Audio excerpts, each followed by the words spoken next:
Check 1, 2.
It's 7:02. I'm going to call the July 21st, 2026 Lanesville Community School Board of Trustees regular meeting at 7 p.m.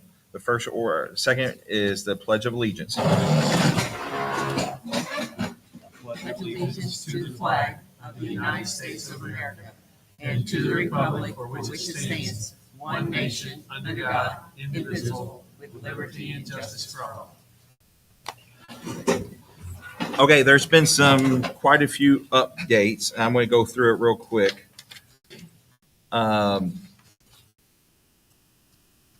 Below number 15, we're adding number 16, approve the resignation of Lana Thompson as elementary secretary effective 8/31/26. We're going to change number 16 to number 17. We're going to change number 17 to 18. We're going to add number 19, which is approve FMLA leave for Rebecca Parr effective 7/28/26 through September 22nd, 26.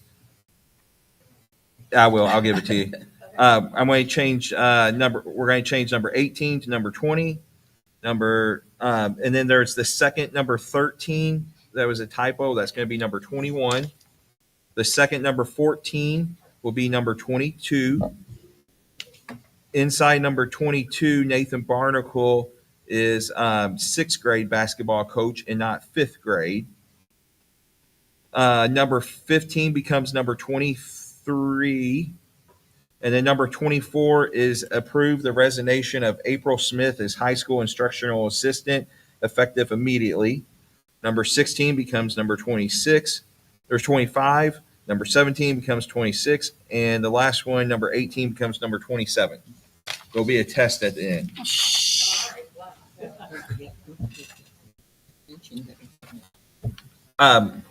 At 5:30, we had an executive session. No official action was taken.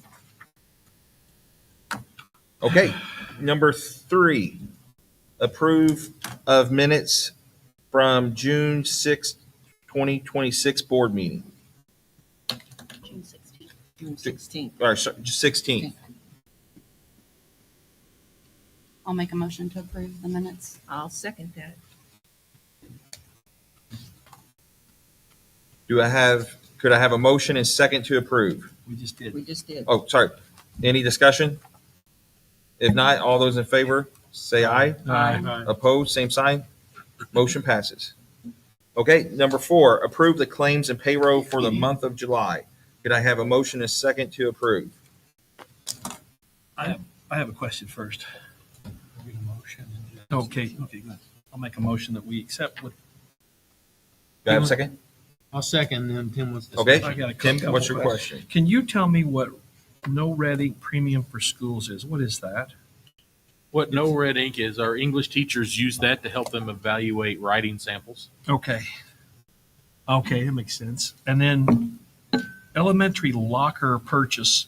Where are those lockers? In the classrooms of the upper elementary grades, they were non-usable, the old ones. And so you had to replace the ones that had already been there previously. Yep.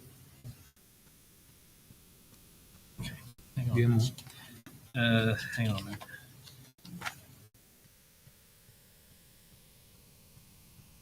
The Red Rover. Okay. I got the Red Rover annual setup fee. Our Red Rover is our substitute. Yes, it covers a wide variety of things for us, Okay. but yes, that as well. Okay. That was all questions that I had. I have questions. There's 2 claims. They're both to the town water, and I'm assuming it's because the facility at the track with the irrigation is metered separately from the school. We have a building. few. We've got the main one here, and then we've got the track and the baseball field, and I think the concession stand may be even separate from that. But we have Mhm. multiple, yes. And the memorandum, they both say water, sewer, flashing light. That's just the general heading. We're not paying for a flashing don't light pay- twice. No, and we don't pay for We're not sewer paying- for the track. Okay, and then do we know if in the bill for the track, we're also paying the surcharge for garbage pickup in both meters? I We don't might know want- that It's answer. only $15, but my water trash pickup is included in my water sewer bill and it's 50. I would it's think noted. not, since we don't have the sewage, but I couldn't give you that answer Yeah, off the top of okay. my head. All right, thank you. It's set up that way for a while. Okay, any more discussion? If not, all those in favor say aye. Aye. Opposed, same sign. Motion passes. I want to double check something.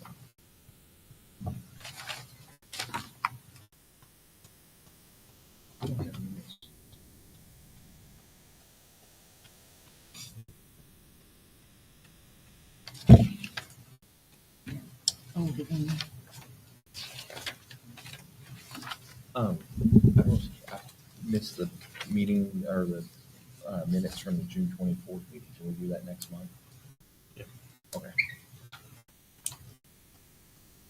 Okay, the next item is number 5, the principal's report.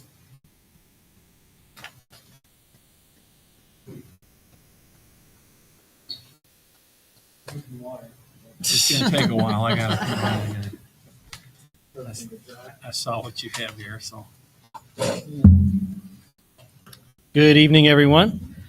Just want to say how glad and excited I am to get started on year 3 for me. I want to welcome all the new staff. I don't know all of the ones exactly on the elementary side, but Stephanie Tostain as the elementary principal, I'm excited to work with her. And we have added Amber Barr last month and Addison Saylor on our side. Amber Barr will be doing special ed, and Addison will be doing our social studies. Okay, so I've got a lot to cover, so I'm just going to go into this. Some of this is just reworded stuff in the handbook. Some of it's going to be new stuff that's been given to us by the state. We just want to make it crystal clear. Some of the language was a little older. And so we really took some time and did a deep dive on trying to fix the issues or the outdated things. So one thing that we added this year, everything that they have a copy of, it's all highlighted in yellow. New to the handbook, if you're looking at the old handbook, once a student is on campus, they're not permitted to leave. So that just kind of eliminates students coming into the campus. Sometimes a student may go out to their car. Sometimes without permission, students just belong here. The expectation for parents is that once kids get here, their kids are here, they're in our charge, and we want to take that seriously and take care of them. So attendance, the state, this is stuff that was in there from last year. The 3 categories are the same of what the state wants us to have for absences. Excused, unexcused, and exempt are the categories that we can use. Within that, what we have added to excused absences is that illness of the student verified by a note or communication from a parent or guardian up to 5 days without a doctor's statement, as long as contact is made with the school office. This will be recorded as an undocumented excused absence. If a parent calls a student out, it is considered an excused absence. However, some students could have the potential to use that as a blank check to just miss as many days. If a parent is okay with a student missing 50 days of school, theoretically that would have been an excused absence. And so we have placed in here for you guys to approve 5 parent phone calls of no documentation saying, hey, they're out. It's going to go in as excused. Beyond that, 10 more of those would be excused absences, but they'd be classified as undocumented excused absences, meaning that if a student misses more than 10 days after that with no documentations, parents are just saying, you guys can miss whatever you want, they would start having the possibility of losing some extracurricular things. The reason the state wants the attendance to be under 10%, there's a direct correlation to students who attend school and their grades and their success. And everybody knows at any age level, the best, safest place for kids is to be at school. And so this is just kind of buttoning up some of those loopholes or workarounds that were possible. Lanesville kids are great, wonderful kids. Almost nobody abused this already, but this just ensures that they don't get the chance to. What happens if they miss 15 days, let's say. You've got 10 days and then the 5. So they got the 5 days and then they get the 10 days without documentation. Okay. So that's where we can have some teeth to say, well, you're not going to be eligible to go to prom, instead of saying unexcused. Because the way that it used to be was that you accumulated unexcused absences. After 10 unexcused, you were not eligible to go to prom. Now that the state says if a parent knows where they're at, they're excused, we have to have some sort of teeth to say, but you still need to be in school. The best place is at school. So it's still an excused absence per the state's definition, but school policies can be stricter than the state's definition. They just can't be more relaxed. So does Child Protective come into play here? So after thanks for saying that. After the 10th one of excused, undocumented, or unexcused, we are going to submit to juvenile probation a letter of referral. So that's just having them. That doesn't mean anybody's going on probation. It's just a safe way for the school to say this student's missing a lot of school. Technically, some of them could have been excused. If they're unexcused, for sure, it's a way for the county courts and the local governments to get involved and say, why are we missing so much school? We're still sending out the 5-day letters.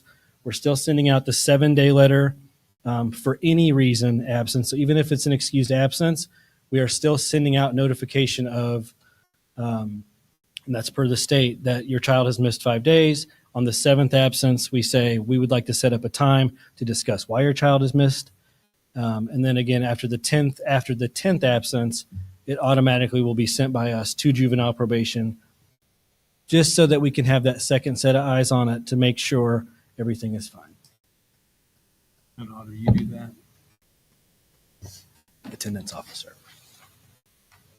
Okay. Turn the page. That's where I put in there a special note about prom or dances, extracurricular events.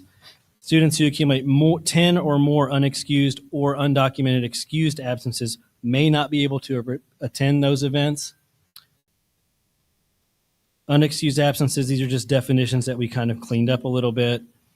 Parent, guardian, we don't unexcused, we don't allow any kind of skip days. We don't allow truancies for kids to just miss school. Exempt absences do not count towards the total absences. These would be like educational things, so like a field trip. If a student had permission to leave to go to a farm machinery show, and that was something that was in their pathway, that would be an exempt reason for them to miss school, but it is educational, so those absences will not count against them. Eric, Yes. on your special note, Mhm. May not be permitted to attend or will not be permitted to attend. It may, I put may in there because Gray area? it's a gray area, because sometimes you're going to have different situations that are going to require different determinations. So sometimes a kid may have a logistical reason, a logical reason for missing, and sometimes they're going to have no good reason for missing. And we have to kind of get in there And you got any concern with consistency and enforcement? I don't. I think we're talking about a very small number of kids that would even come close to abusing or getting to this threshold. And when we get to that point, we're going to know why they're missing before we get to there. So under the Senate Enrolled Act, superintendent or attendance officer, it's the attendance officer shall report a child who is habitually absent from school to an intake officer of the juvenile court. So we just send over to juvenile probation in Harrison County just the record of the student's absences and what the excused or not excused reasons were where they missed. That's, again, just to have another set of eyes for them to determine whether or not action needs to be taken. They may call a meeting to determine whether or not it's a student issue, or sometimes you run into a situation in some areas where it's a parent neglect issue. It's just a way for the county government to get involved and say, we have a way to catch this if it's a problem. Definition, chronic absenteeism, defined by absent from school for more than 10%. Again, the state of Indiana is concerned about the percent of time students miss, and so they don't want anything more than 18 days totally in a year. And so that's where that comes in. And then truancy is considered, we've kind of cleaned up some of this language. A student is truant if he or she stays out of school without permission by a parent or guardian, We also added in that truancy can also exist within the building. And so students who are just not in the correct spot are also considered truant. And so we've put in a progressive discipline escalation intervention on those. First truancy, ISS, second truancy, OSS, third truancy, OSS, possible referral to alternative for the remainder of the year. Again, very, very few, if any. This has not come up since I've been here. This would be a very rare event, but it would be something that we have to take seriously. Because again, kids have to be accounted for. When parents trust that their kids are going to school here, we are responsible for them. And so we want to make sure that we have safeguards for and high expectations for kids to follow the rules. Habitually truant, more than 10 days are unexcused. All students who are at least 13 years of age but less than the age of 15 and who are determined to be habitually truant are subject to Indiana Code 2033-211, which says that any person who is determined habitually truant cannot be issued operator's learner's permit. On that, we may send that off to them. Again, those are going to be things that are going to be situational. And so we have to look at the situation because every situation can be different. Okay. In accordance with Indiana Law, Bill 482, school will communicate with parents or guardians at these points. This goes back to the attendance. It's 5 days, letter. 7 days, letter. Attendance conference will be asked to be scheduled. 10 total absences, not including the exempt, is a parent. At this point, future absences must be documented with a doctor's note or other proper documentation for absence. If 10 unexcused absences, the school may report to the Bureau of Motor Vehicles. Attendance officer is required to report the attendances to juvenile probation and Department of Child Services and the prosecuting attorney. So those are things that we just are required to do. Makeup work, we've scratched out some of that, cleaned up the language to where it just states that a student will be given a day for a day that they miss of school to complete the work made without any penalty. And so if you miss 3 days of school as a student and you have the flu, you have 3 days when you get back. It is the responsibility of the student to get with the teacher and get that work caught up. We've added some stuff for traveling. We have a prearranged absence form for students that want to do things like college visits, job shadowing. So those things can be found in the handbook if it gets approved this evening. And we've outlined, seniors get 2 college visits a year, juniors get 2 college visits, and sophomores are allowed 1 per year. And that's all in the academic handbooks explained. After school attendance, all students must be off campus by 3:15 unless they have administrative permission and parent permission for staying. Backpacks, we are allowing backpacks this year. That was something that we had debated about doing with the new cell phone policy, which I'm going to get to here in a second. But at this point, because of our short passing periods, we have kind of isolated. Junior high is now going to be all upstairs. We've made things a little bit easier and a little bit more streamlined, but students are going to have their phones in their lockers. I'll get to that in a second. But as of now, at this point, we don't see the backpacks as an issue. If it does come up as an issue and cell phones are being pulled out of them constantly, that is something we may look at down the road. But right now, we're going to let backpacks be in the classrooms. Cell phone policy. I'm going to take a drink here because this is a big one. So effective July 1st, Indiana requires that all public schools implement a bell-to-bell policy limiting student use of personal wireless communication devices during the school day. The purpose of the law is to improve student learning, increase classroom engagement, reduce distractions, strengthen face-to-face interactions, and provide a safer, more focused educational environment. Lanesville Junior Senior High School is committed to creating a learning environment where every student can achieve success without unnecessary distractions. We always appreciate the partnership of our students with our families as we work together to foster that respect and keep our standards high for our students. Lots of schools have tried this in other states, and there's been a lot of success with the amount of stress that goes down in those schools. And so a lot of teachers, if you ask almost any teacher, I bet every one of them has issues with cell phones at some point on some level. So this is a good thing. Students are prohibited from using personal wireless communication devices during the instructional day unless otherwise permitted by Indiana law or specifically authorized by school administration. Wireless communication devices include, but are not limited to, cell phones, smartwatches, earbuds or wireless headphones, tablets, gaming devices, or any other personal electronic device that is capable of communication.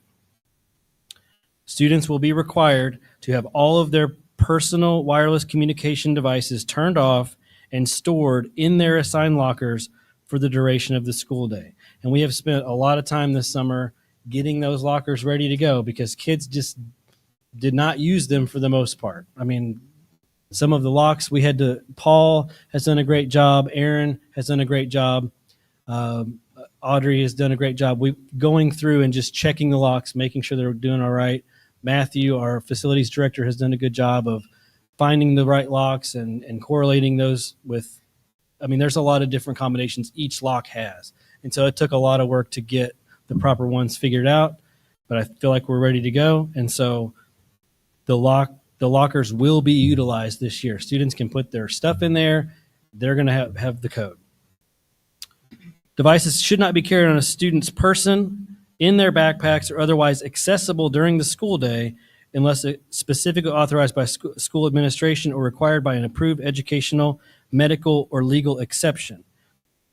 Any unauthorized possession or use of a wireless communication device during the school day will be considered violation of the policy. There are going to be students that are going to have phones for medical reasons. Those are permitted, of course. Everybody else has to have them turned off and put in the locker. Parents or guardians who need to communicate with their student during the school day should contact the school office. We just mentioned in an admin meeting this afternoon about a Parent Square app, Student Square, that parents will be able to communicate. We are going to try to turn that on. You're going to be able to send a message via the Student Square app, which will send an email to your student because we don't allow anybody to have access to outside emails. Nobody from outside can email our students. So that parents wouldn't be able to email them unless they were logging into their password and their accounts or something. But now with the Student Square app, parents are going to be able to get messages. Students can get messages out. They just have to check their email, which is another hurdle that students will have to figure out. But they'll get it. I have no doubt. Students with documented medical needs, like I said, IEPs or 504s that are allowing cell phones will be able to use these devices as outlined in those plans or as approved by administration. It's going to be progressive discipline for that as well, being that the intervention we're going to try to get a hold of. I don't think that we're going to have issues with this. I think our kids are wonderful. Like I said, they always surprise me at how well they behave. So I don't see this for being an issue, but each 9 weeks, this progressive discipline will start over. So the first offense is lunch detention. Second offense, 2 lunch detentions. Third offense, after-school detention. Fourth offense, 2 after-school detentions. Fifth offense, Saturday school. Sixth offense, 2 Saturday schools. And by golly, we ought to be close to the end of 9 weeks by the time we get there. So if we're not there, we will continue to escalate the intervention until we figure out what works for the student, because we obviously have an issue. So those things could include, beyond that, loss of eligibility to attend school events, dances, social events, possibly in-school suspensions, additional Saturday schools, other disciplinary consequences that are consistent with their code of conduct. Infractions will reset at the beginning of each 9-week grading period. However, if we have multiple repeated violations across multiple grading periods, that may be considered when determining appropriate disciplinary action for persistent non-compliance. This is the state law, so it's not something that we are just making up. This is something that, and I know that our community is going to support, but this is something that we will be taking seriously, as every school in Indiana is. Centegics, that's our badges that we wear as a staff. When visiting Lanesville, visitors must present their driver's license to a designated staff member. The Centegics, sorry, I'm not crying, my voice is cracking, which is amazing. Me. Okay. You have to present your driver's license to a staff member. Strategic System will perform a quick background check on the visitor and print a badge. The office staff will then issue a visitor ID badge that must be worn in the building at all times. Everybody has to wear one. We already had that. We're just putting that language in since we started Strategic last year. Classroom passes. We use a digital hall pass system in the high school this year. It does not permit a student to go into other areas. Students will also carry a classroom pass from the classroom they are leaving. The high school and junior high school do have planners this year that we are probably going to utilize as the hall passes as well. So it's a double hall pass system. This helps us track where students are going, how often they're leaving, where the hot spots are. It's just a way to keep accountability and make sure that we're maintaining good supervision on our students. We're almost there, guys. One page. Food service and cafeteria, the prices have gone up this year. I'll talk about the high school side. $2.10, that is from $1.80, I believe. So the prices have increased a little bit this year. And so that's going to be $10.50 for breakfast. For lunch, it's going to be $3.10 per day, which equals out to $15.50 per week. The reduced prices are still 30 cents for breakfast and 40 cents per day for lunch. Students may bring their own food from home, although food from any restaurant, fast food, or sit-down, glass containers, or soft drinks are not allowed in the cafeteria or the commons area.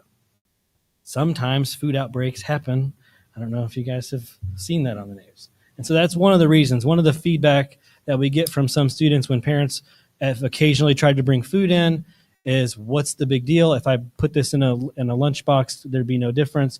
But there are food illnesses that do occur in restaurants. And so food safety, cross-contamination things, those are things that we think about when we think about why kids can't bring in outside food. We did have a couple of instances where that was an issue last year. So we've added that into this.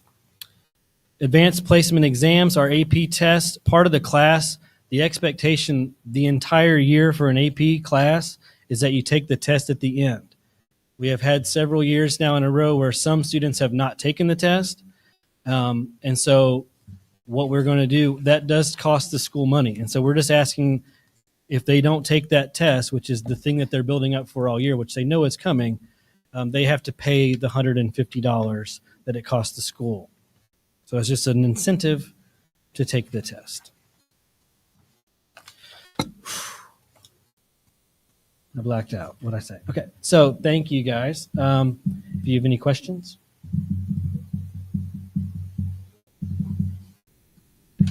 On the first day of school Yes. with the cell phones, how will you monitor? You're just going to stand in the hallway and make sure they go to their locker and throw those cell phones in the locker?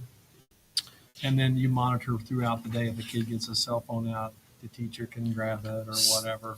Yeah. Office is going to handle all of the referrals, Yeah. which there may be, again, I feel like I've been called naive many times in my life. I feel like we're going to do fine. I feel like the Lanesville kids are going to be fine with this, and it's not going to be an issue. We may be a little bit busy the first 2 weeks of school. We have already implemented, last year I implemented no cell phones they could use them in the morning, they could use them at lunch, and they can use them at the end of the day. We were really busy for 2 weeks, and then they got the memo. And so it's going to probably be similar to that. It's going to be a learning curve. Our progressive discipline, I feel like, is very lenient. It's 1 lunch tension, 2 lunch tensions. It's building up. It's inconvenient for them. You play it too as you go. You tweak it Yeah, as you go. yeah.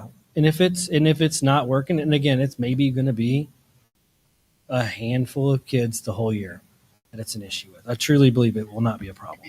It's state law. And it's state law. So, okay. Thank you. You got more? Please. They still report to homeroom first, and then you'll reinforce that, or there's So we do have a homeroom, but we are going to do an assembly the first day of school and just kind of bring everybody together like we normally do, and gonna go over some of those things that, in case they have not been listening to the news, they'll find out the good news on Thursday. So, okay, thanks.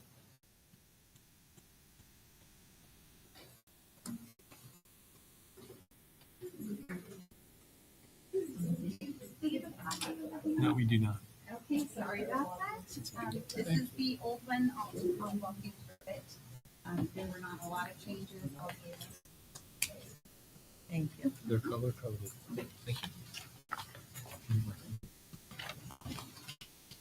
I get it. All right, good evening.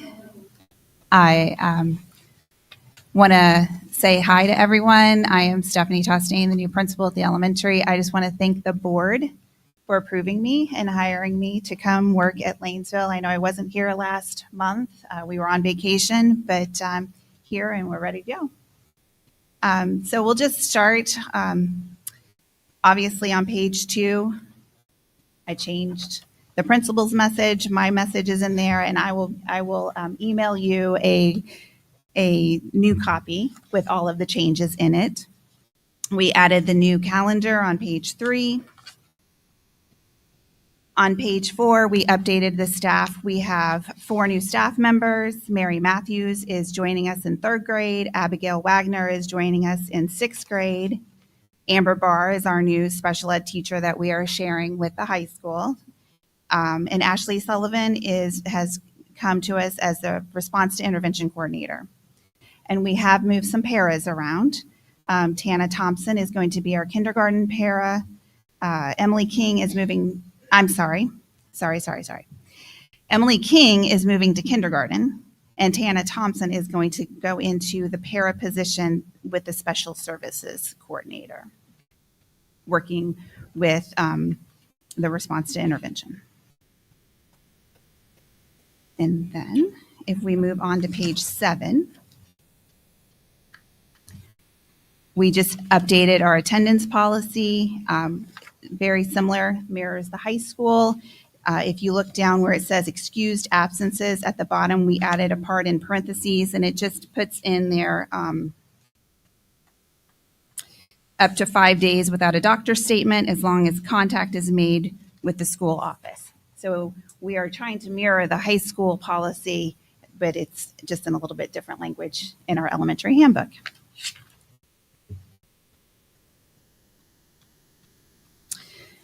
If you move on to page 10,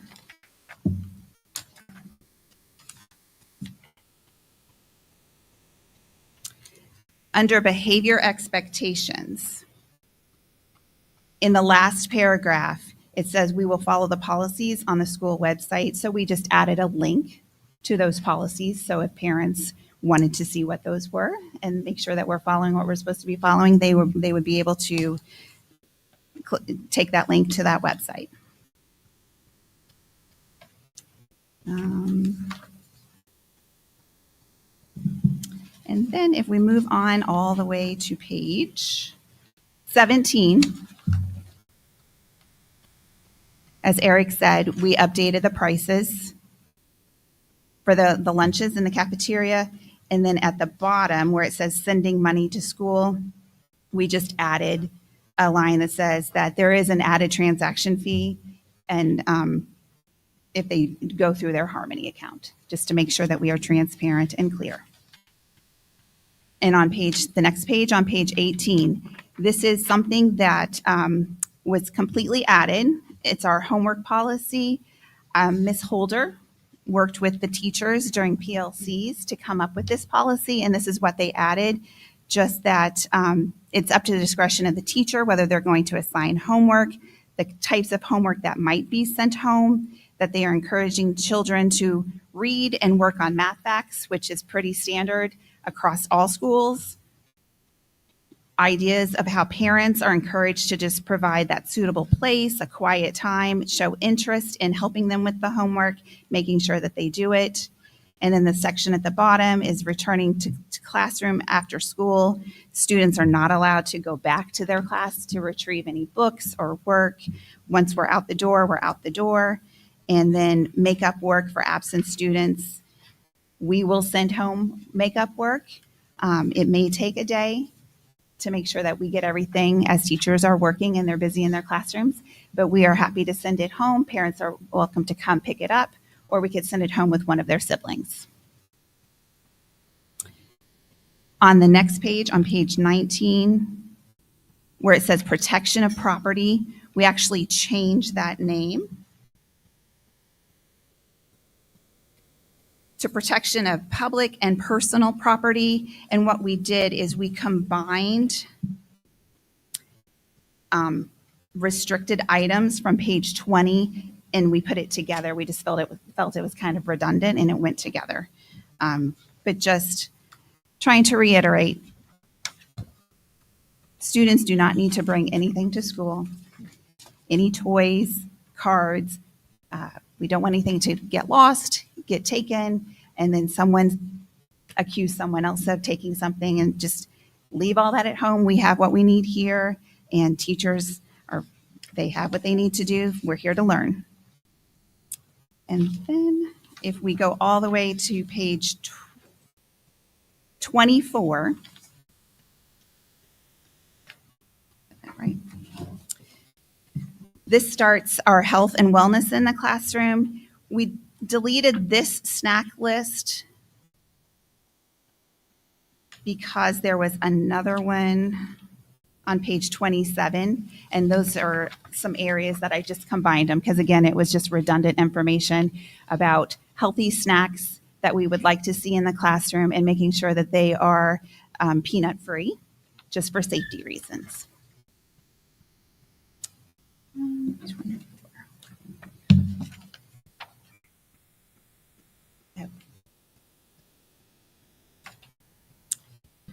And then at the bottom, or on page 25, we have our school hours.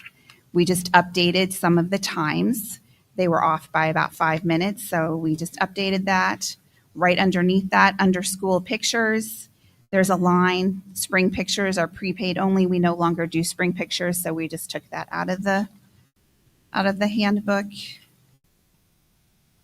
And then on page 26, we cleaned up some wording in the second paragraph in compliance with the procedural requirements of Section 504 of the Rehabilitation Act of 1973.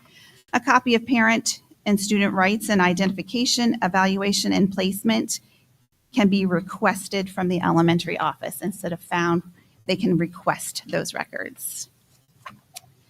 And then if you on our last page, we added the wireless communication device, same thing as the high school. We're trying to align with the requirements of the state of Indiana that students are not allowed to have any wireless communication devices on their person. And if they do, our first offense will be that we will take the device away. We will call home to let parents know, but we will also give it back to the student at the end of the day. The second offense, we will take it and we will keep it in the office and we will call the parents, and then they will have to come and pick it up. And if there are any further offenses after that, then we'll evaluate those as they come up. On the front, you'll see that Thursday night, we have kindergarten orientation. And then on Tuesday, we're going to have our back to school night. So I'm very excited to start this year. And thank you. Thank you. I've got a couple questions on the cell phones for students. Yes. You touched on that. So they'll be able to have it in their backpack, just not have it on. It won't be on their person. It'll be in their backpack. They're keeping at the high school. They're keeping them in their lockers. We'll keep them in their backpacks when they're here at school. And then just shut them off, right? Yes. Okay, until the bell rings, right? Until they go home. Yes. Okay. And then when would, I've got to ask Eric this, but when will this be available for the parents? We will get it out this week. Okay. Now that we have, once it's approved, we can send it out to parents or put it on the website. Okay. Link it to the website. Yeah. Is that it? Great.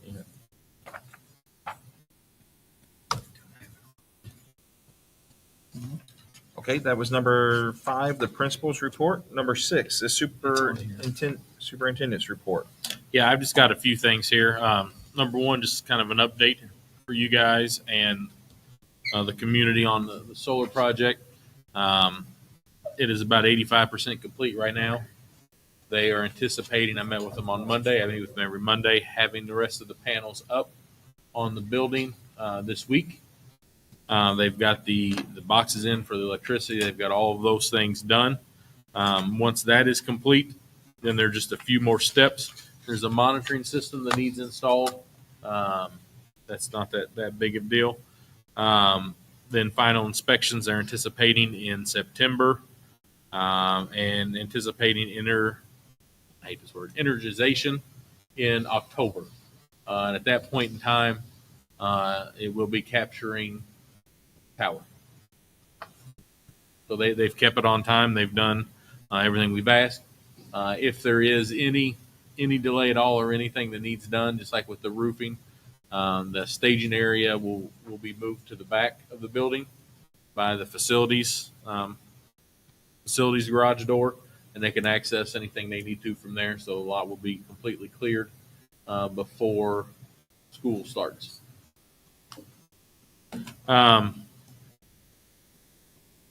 Looking at our HVAC system, we've got another compressor going in this week. So just for your reference, when I stepped in this position in 2023 in July, we've got 2 chillers back in the back. We had 1 compressor running. Each chiller has 6 compressors. We had 1 compressor running of the 12. And so we were sitting at about 8.5% capacity. In that time, we've got one chiller running at 100% capacity and the other one running at 33% capacity. And we will continue to make those adjustments and get that where it needs to be. But it's a lot of money, a lot of time, a lot of effort has been put into that. But just for your reference, that's what that this time in 2023, that's where we stood. And right now we're at a place where we're running really, really well. But we will continue to make those. But just giving you that heads up. The new compressor, does it update to the 33% or the 100%? Or It will. They're putting it in chiller 1 to make that complete chiller. okay, so it'll be the Yeah. And we can run the facility, and it can run both chillers at the same time, or it can run one. It can switch back and forth. This is designed to easily run, and that's part of the issues that we had. This entire facility, whenever they put it in 2011, 2012, 13, somewhere in that ballpark, was designed. It can run off of 1 chiller, but there are 2 chillers there. They can alternate back and forth, do whatever. And so right now, we can, as it goes through, you can run 1 full chiller. You can run some compressors on this one, and the system still does what it's going to. Alpha's done a wonderful job for us. They've rebuilt both boilers for us, doing a lot of work there. It's got to use a crane to get those compressors in. Cutting back the pine trees helps get the airflow. So we've done a lot of work on that. Talking with the county, the bridge on Crestview is scheduled, even with the flood and everything else, still scheduled to be open by the start of school. So we're good there. 62, we'll still be having some work done on it. There's no way around that. Mr. Miller hit on the next thing. I've had some conversations with the parent group that I meet with about how to interact with kids during the school day, if they need to change transportation or not go to practice or whatever that might be. We are using the Student Square app. It will be free of charge. They can, like Mr. Miller said, they can message directly from that to the student. It goes, then transfers into their Harmony, into their email. The kid can email back. What it does is it eliminates or keeps us from having to open up our email.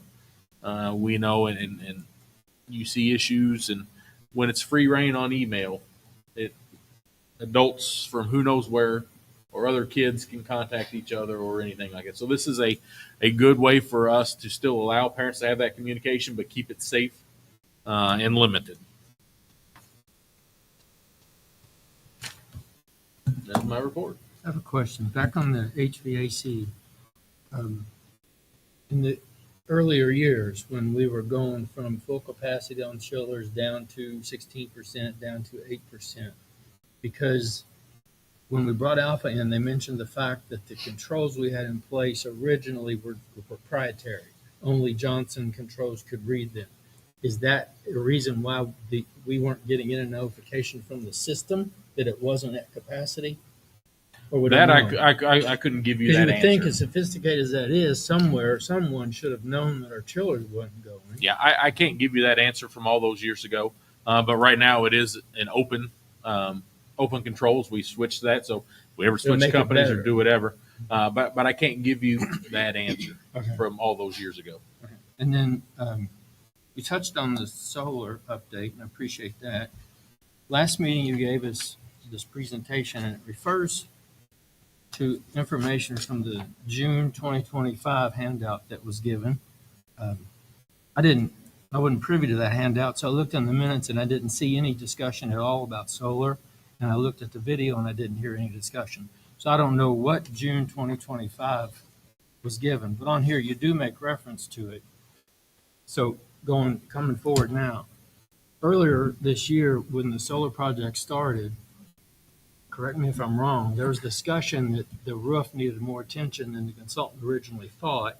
So a bigger portion of the dollars were going to go to roof than we anticipated. And that in turn could have meant less panels. Is that kind of correct? Yeah, and so we backed down the number of panels to address that. But in this comparison, it said in 2025, the roof budget was $585,000. In 2026, it was $574,500. It went down, but yet we put more money into it. So I'm kind of questioning. Maybe I need explanation on how to read the report. Well, we may need to sit down because I don't have it in front of me, and so I'll need to know what numbers And then- just off the top of your head that you're. And I think in you're discussing. March, I may have asked if I thought it might be prudent to have PSG come in and actually do a presentation. And they may have come in, I might have missed that, but do we have any documentation on the original presentation that was given to the board to approve this? I'm not trying to kill the solar project. I just want to understand what we're dealing with because we've got $2 million sitting up there and it's like, this thing has been a moving target ever since it started. So the original presentation, is it written down anywhere and could the board, or at least I, get a copy of it? That the I wonder one what where PS, Mr. Stockdale came in and gave the presentation, the one that he gave, and the or written contract that we signed that said you are going to save this much projected, is going to cost you this much.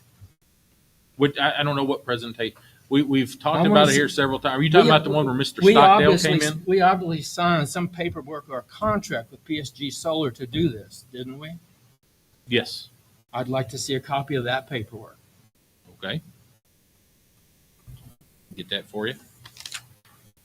I mean, because again, if the roof cost us more, this shows that it actually cost us less in 2026. If we got fewer panels, are we going to save as much? And I think was the rebate not based on the number of panels we bought? So if we bought less, is the projected rebate back from the government that enticed people to do this less than what was projected? I mean, those are the kind of questions I still have. And anything you can give me to show me that, I appreciate it. I know it sounds like I'm critical. I just don't understand the project as deeply as I would like to, especially when we've got $2 million up there and I can't answer constituents' questions about what's going on. Thank you. The numbers I saw, and I don't remember, I think it was from one of his presentations, that we didn't lose that many panels when they put the roof on. Like, we were getting a very good deal on the roof, because we still ended up with almost, I don't know, I don't remember the exact number, but it was something like 80%, if my math was right, around 80% of the panels that we were supposed that we were originally supposed to get. So the way I saw it, was a very good deal because we ended up what we spent on the roof. I'd have to pull the numbers. Yeah, I mean, We went through it, was it last month, the month before? I'd have to pull that. So I thought it was a good deal. Dr. Apple, Yes. I do have one question. What was the total number of kindergartners that we ended up having this year? This past year, Or no, what's coming coming in? years. Yeah. yeah, Mr. Stain, can you answer that? I know we've added 1, 2. Okay.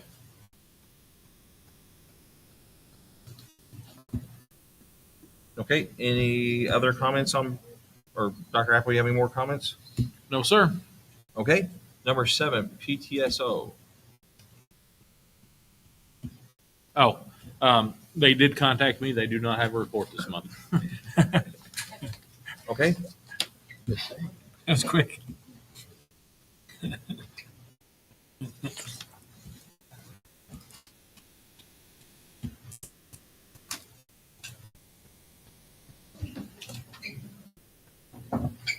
Okay. Number 8, public comments related to public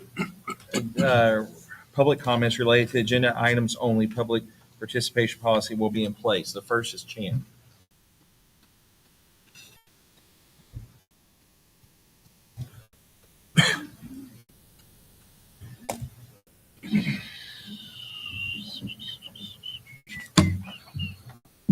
You all would bear with me. I'm not a very good public speaker, but I tried to put it on paper to make it less painful for everybody.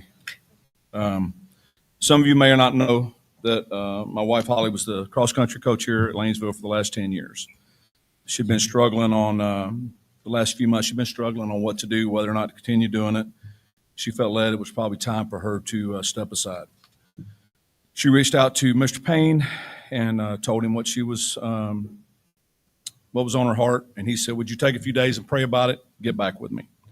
So a week or so later, she got back with him and said she felt led to step down, and but it was one of the hardest decisions I've ever seen her have to make because of how much she enjoyed doing it, how much she loved every kid that she ever coached.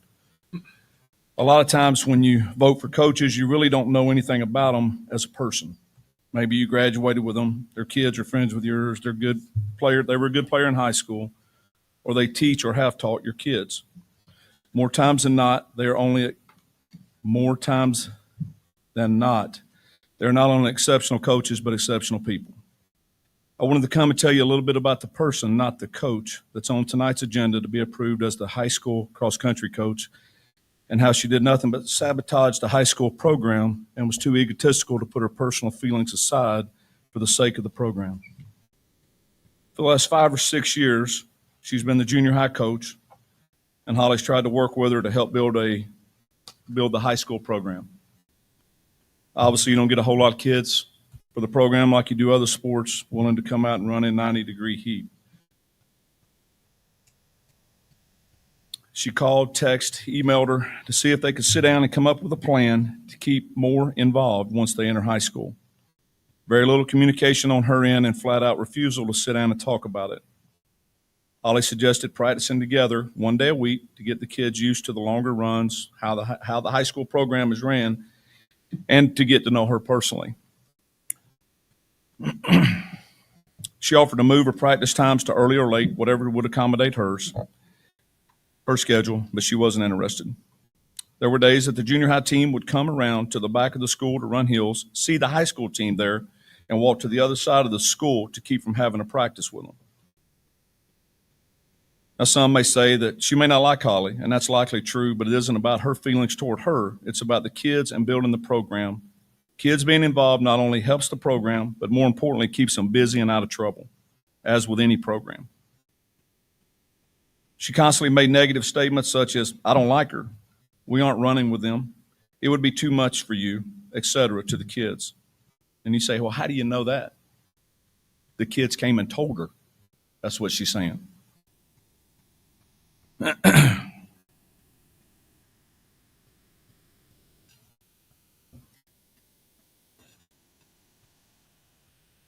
Well, if who would want to run in high school, or who would want to do anything, in fact, if all you ever heard that it was too hard and it's nothing but negative comments about the coach? Once those comments were said to the kids, then the kids start repeating them to their parents, then the parents become negative. We know how that goes. How successful would the high school basketball teams be if the junior high coaches didn't work with Mr. Carruthers or Mr. Kochmeyer? Now, I'm not here to say that the lack of runners once they enter high school is all her fault. I've been personally blamed for the softball program not having enough girls because I was a junior high coach. They get interested in other sports, and some just don't want to do it anymore. Others may not like Holly, or any coach for that matter, or quit because they don't like to be being held accountable. She had a runner that didn't show up for practice or let her know that he wasn't going to be there. They had a meet the next day at Corden, and on the bus ride to Corden, he texted his mom to let her know, "I'm not going to be able to run." When the bus pulls into the parking lot in front of all the other schools, she comes crashing in there with her van, cuts the bus off, didn't cut it off, pulls up to the bus, gets out, stops berating Holly in the parking lot and yelling at her in front of all the other schools, and says she was bullying her son. I guess holding kids accountable nowadays is now considered bullying to some parents.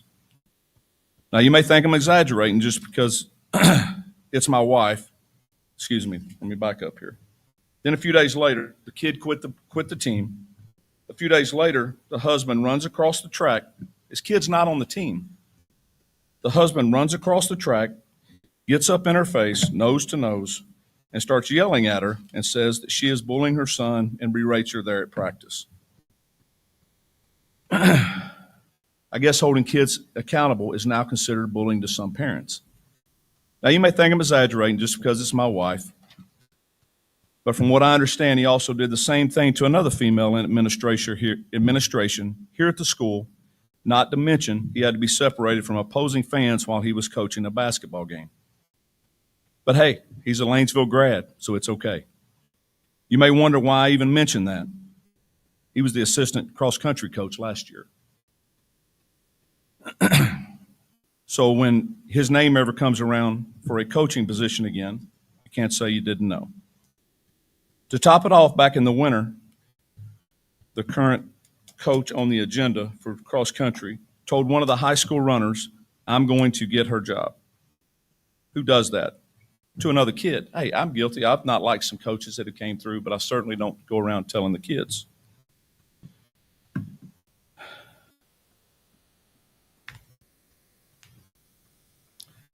Holly had several girls this year that were going to run, but they came back and said that the volleyball coach didn't seem too interested in them playing a sport that conflicts with his season. So she sent him a text and asked if they could meet and come up with a practice schedule so they could do both. Was willing to move her schedule, practices to early to late mornings, whatever she needed to do to get the kids involved. That was 6 to 8 weeks ago and still nothing. He said that he would get back with her, would never work with her. And you say, well, maybe he doesn't like her. That may be true because I don't like him either. But it's not about who likes who or who thinks they are the better coach. It's about the kids.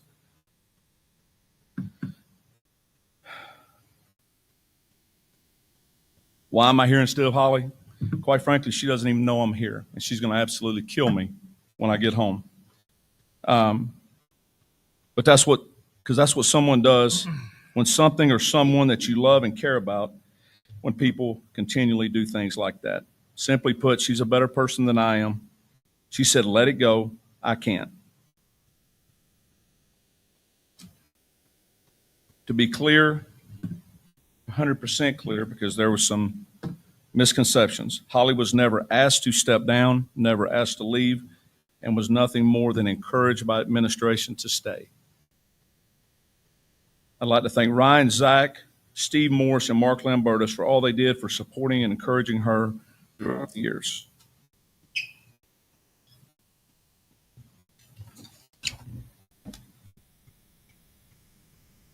Okay, next is the number 9, approve resolution to transfer $225,000 from, I'm not sure if that's just called 0101, and $75,000 to 0300 to 0630, Retirement Severance Fund.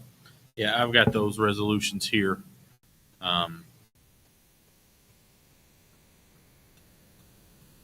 If you guys, if you need them, but it's the resolution that we do every year, not the actual transfer, but the resolution to authorize the transfers.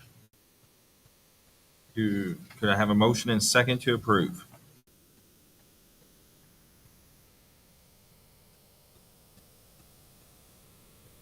I'll make a motion to approve transfer. Do I have a second? I'll second it. Any discussion? If not, all those in favor say aye. Aye. Opposed, same sign. Motion passes. Number 10, approve teacher contracts for the 2026-2027 school year. Yeah, and this isn't the master contract that was obviously done. So what you're approving is just for the teachers to get their pay that's already agreed upon. Could I have a motion and second to approve? I'll make a motion we approve teacher contracts for 26-27 school year. Do I have a second? I'll second. Any discussion? If not, all those in favor say aye. Aye. Opposed, same sign. Motion passes. Number 11, approve FMLA leave for Candace Hagelin from July 20th, 2026 through January 3rd, 2027. Do I have a motion and second to approve? I'll make a motion to approve the FMLA leave for Candace. I'll second it. Any discussion? If not, all those in favor say aye. Aye. Opposed? Same sign. Motion passes. Okay, number 12, approve the memorandum of understanding with the Harrison County Sheriff's Department for school resource officer. You have any comments on that? Yeah, this is just for the sheriff's department to provide us with a resource officer like they've done for the last several years. I think we've only signed an MOU for it for maybe the last 2 years or the last year, but it's something that we're going to do moving forward. Yeah, I remember last year. Okay, can I have a motion and second to approve? I'll make a motion we approve the memorandum of understanding with Harrison County Sheriff's Department for school resource officer. I'll second. Any discussion? If not, all those in favor say aye. Aye. Opposed, same sign. Motion passes. Number 13, approve Abby Durant as part-time cafeteria worker. Could I have a motion and second to approve? I'll make a motion we approve Abby Durant as a part-time cafeteria worker. I'll second. Any discussion? If not, all those in favor say aye. Aye. Opposed, same sign. Motion passes. Number 14, approve Mary Mills as cafeteria substitute. Can I have a motion and second to approve? I'll make a motion. We approve Mary Mills, cafeteria substitute. Do I have a second? I'll second it. Any discussion? If not, all those in favor say aye. Aye. Opposed, same sign. Motion passes. Number 15, approve the resignation of Rebecca Moon as an instructional assistant. Could I have a motion and second to approve? I'll make the motion to approve resignation of Rebecca Moon as instructional assistant. I'll second it. Any discussion? If not, all those in favor say aye. Aye. Opposed, same sign. Motion passes. This is where the numbering gets off a little bit. Number 16, approve the resignation of Elena Thompson as elementary secretary effective August 31st, 2026. Could I have a motion and second to approve? I'll make a motion that we accept her resignation reluctantly because Elena's very good. And I know she's expanded her family so that she wants to spend time with them and that's okay. But from my knowledge, she's done a wonderful job. Elena keeps it going. And being a elementary principal, that the lady that runs the front desk, she's in charge. She's in charge of the building. So very important person. And Steph, you're definitely lucky to have her for a little bit because she knows the ropes, and you've already talked to her, obviously, but replacing her will be difficult. So thanks, Elena, for what you've done. I think that was the motion. Or That was the is there- motion. That Is was there a the second? motion. I'll second it. Okay, any discussion? If not, all those in favor say aye. Aye. Opposed, same sign. Motion passes. Okay, number 17, approve the elementary's 2026-2027 student handbook. Could I have a motion and second to approve? I'll make a motion that we approve the elementary handbook for 26-27. I'll second. Any discussion? If not, all those in favor say aye. Aye. Opposed, same sign. Motion passes. Number 18, approve the junior senior high schools 2026-2027 student handbook. I'll make that motion. Do I have a second? I'll second it. Any discussion? Not all those in favor say aye. Aye. Opposed, same sign. Motion passes. Number 19, approve FMLA leave for Rebecca Parr effective July 28th, 2026 through September 22nd, 2026. Can I have a motion and second to approve that? I'll make a motion to approve. Do I have a second? I'll second it. Any discussion? If not, all those in favor say aye. Aye. Opposed, same sign. Motion passes. Okay, number 20, approve the following subs for 2026 and 2027. Do you know of any additions, Dr. Apple? Not if they're not on that list that I gave you, no. Okay. Could I have it's a quiet list. Could I have a motion and second to approve? I'll make a motion to approve the list of subs as presented for the 2026-2027 school year. I'll second it. Any discussion? If not, all those in favor say aye. Aye. Opposed, same sign. Motion passes. Number 21, approve the following ECA contracts for the 2026-27 school year. Dr. Apple, is there any more additions to this one? No. Okay, that goes on to the next page. Could I have a motion and second to approve? I'll make a motion that we approve the ECA contracts for 2026-27 school year as listed. Do I have a second? I'll second. Any discussion? If not, all those in favor say aye. Aye. Opposed, same sign. Motion passes. Number 22, approve the following coaches for the 2026-2027 school year with that one update, Nathan Barnacle as sixth grade basketball coach instead of it saying fifth grade basketball coach. Dr. Apple, any more additions on that one? No, sir. Okay, could I have a motion and second to approve this list? Can I ask a question? The heading is for coaches. In the list is an equipment manager. You want to do that one separate? Yeah, we could do that separate. So we'll do all the coaches as number 22. I'll make a motion to approve all those individuals listed as coaches in this list, the 2026-2027 school year. Okay, do I have a second? I'll second. Okay, any more discussion? If not, all those in favor say aye. Aye. Opposed, same sign. Motion passes. I'm going to move Braden down to the last one. Okay, number 23. Approve the following fundraisers. It's varsity volleyball and varsity boys basketball. I believe that's everything on that. Do I have this number 23, approve the following fundraisers? Can we do 24 too? Or, no, I'm sorry, 23 is. No, we all gotta do, one. we gotta do just that item, because 24 is different now. So 23, approve the fundraisers. Can I have a Oh. motion and second? Okay, I'll make a motion. We approve the varsity volleyball team car wash, right? Yep. T-shirt And then- sales, bunch of them. Okay, yep. Yep, and then varsity boys basketball race. Do I have a second? I'll second it.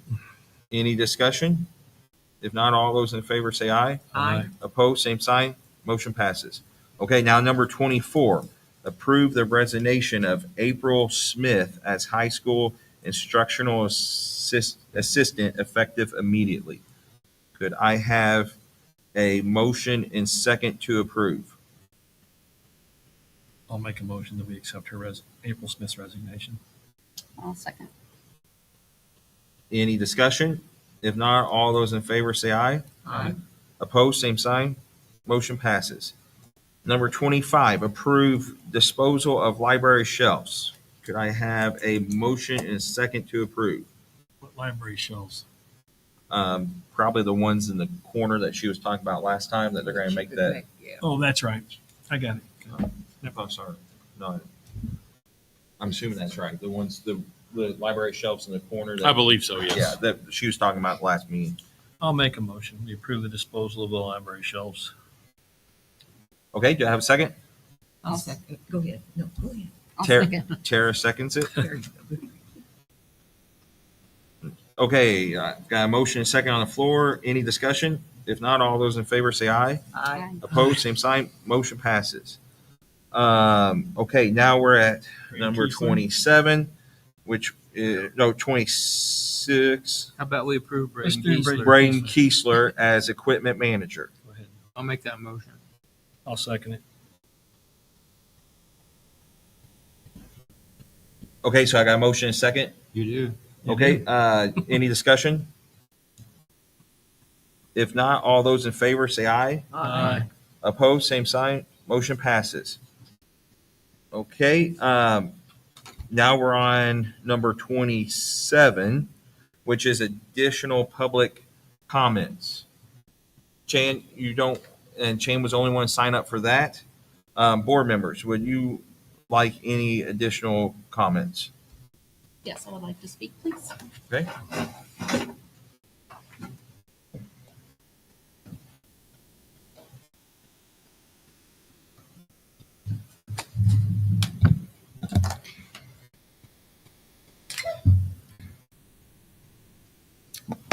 Thank you for allowing me to speak tonight.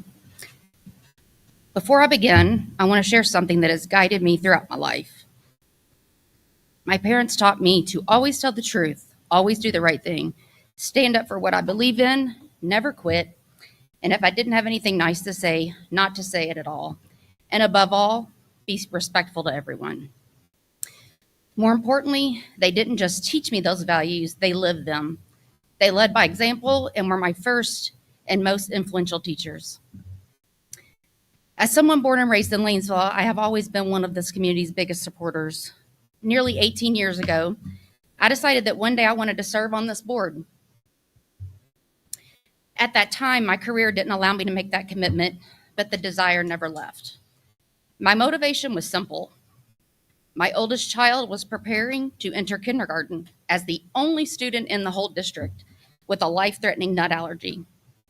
I was terrified.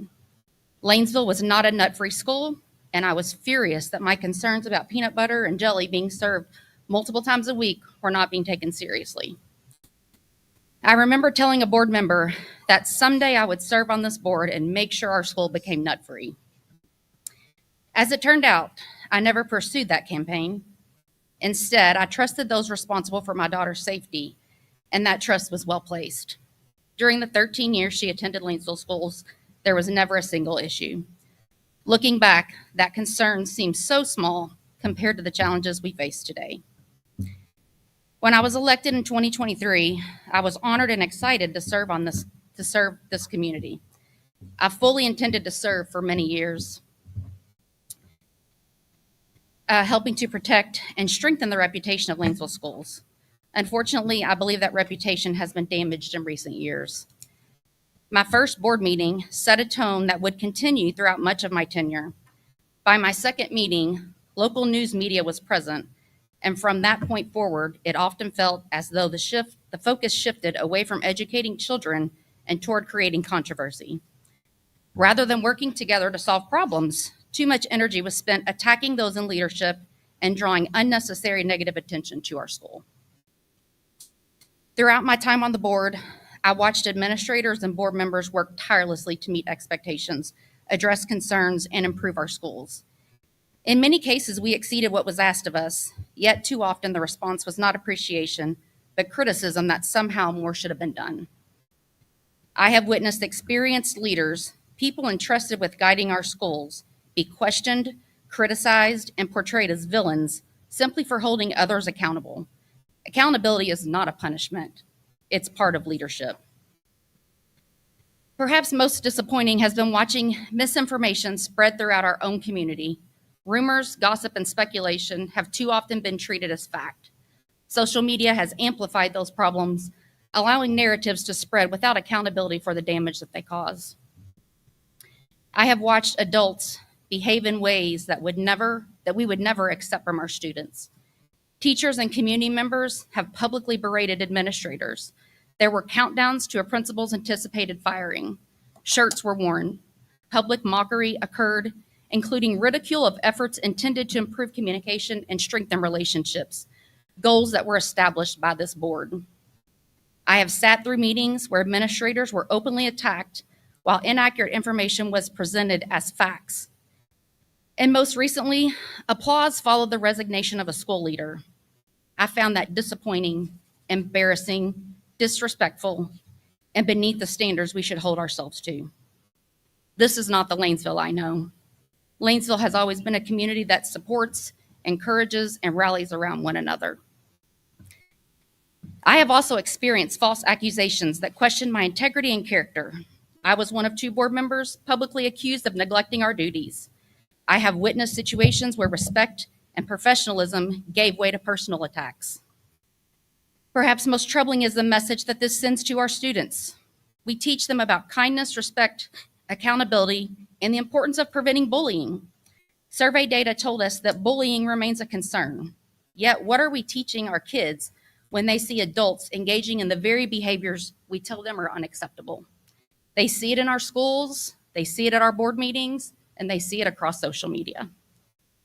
The truth is this: the students of Lanesville are safe, they are happy, they come to school each day ready to learn, grow, and succeed. More often than not, it's the adults who create the problems. I ran for this board because I have a vested interest in this school system and in the well-being of its students.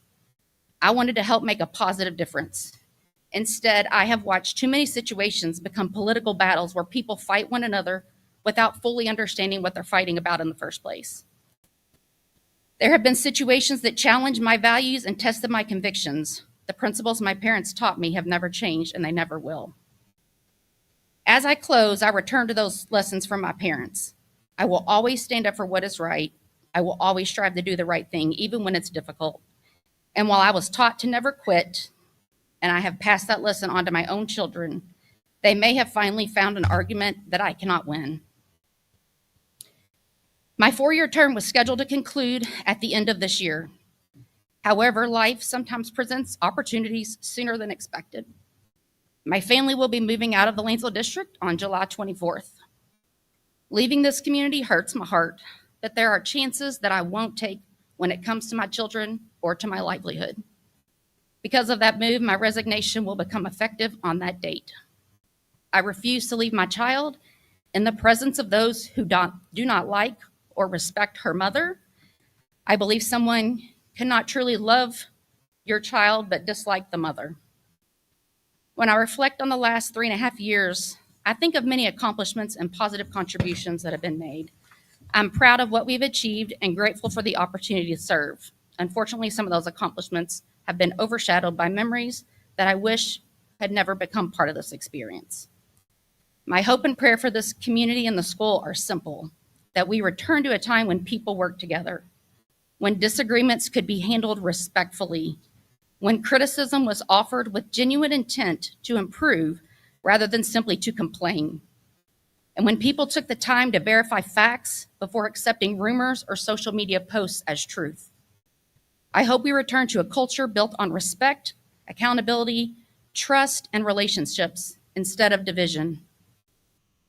I also hope that my replacement, who finishes out 2026, along with the 2 newly elected board members who will take office in January 27, will take the time to carefully review the events of the past 4 years. Seek out the facts for yourself. And form your own opinions rather than relying solely on the opinions of others. Lanesville deserves that. Our students deserve that. Our teachers, staff, administrators, and community deserve that. Thank you to my family and my friends for your support over the last 4 years. Thank you to Dr. Apple and my fellow board members, past and present, for your service and dedication to the students and the community. It has truly been an honor to serve alongside you. I wish nothing but success for Lanesville Community Schools in the years ahead. I request no applause. I just simply felt led to speak from my heart.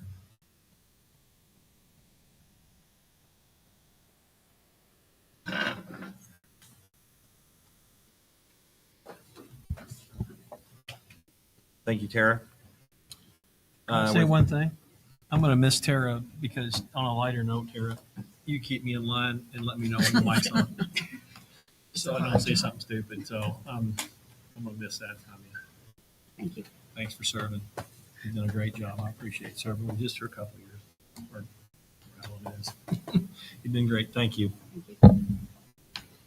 With no other public comments, number 28 is adjournment. Can I get a motion and second to approve? Make a motion to adjourn. Got a second? I'll second. Any discussion? If not, all those in favor say aye.